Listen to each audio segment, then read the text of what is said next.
It looks like Apple is finally ready to crash the foldable party in 2026. And if the leaks are true, they aren't just showing up late. They're planning to own the whole venue. So, what are we actually looking at here? According to Mark Gurman and the folks over at Mac Rumors, Apple is testing a book-style foldable. Think less flip phone from the early 2000s and more iPad mini that fits in your pocket. This is a huge deal.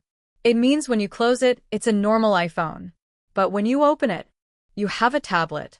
This tells us Apple isn't trying to make a cute fashion accessory. They are aiming for a productivity beast. They want you multitasking, watching movies, and getting work done on a screen that actually makes sense. But what about when it's closed? The leaks say we are getting a fully functional external display.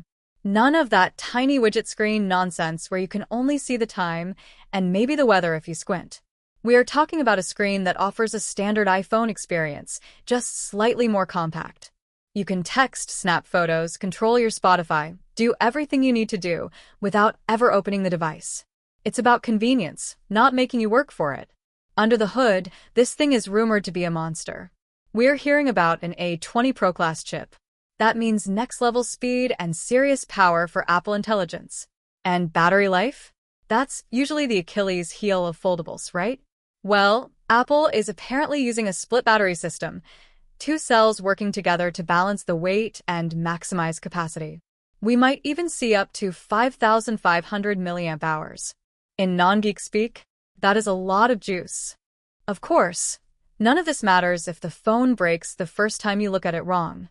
Apple knows this. Reports suggest they are using reinforced materials for the hinge and a tougher protective layer for the inner screen to prevent that dreaded peeling effect we've seen on other devices. They want this thing to last for years, not months. When can you buy it? The smart money is on September 2026, launching right alongside the iPhone 18 Pro. But here's the real question for you guys. We know Apple is never the first to new tech. They just try to be the best. Are you willing to wait until 2026 for a foldable that, hopefully, doesn't have a crease? Or are you happy with your standard slab of glass? Let me know in the comments below. And hey, if you want to stay updated on this without sifting through a million rumors yourself, hit that subscribe button. I'll do the heavy lifting for you. Thanks for watching, and I'll catch you in the next one.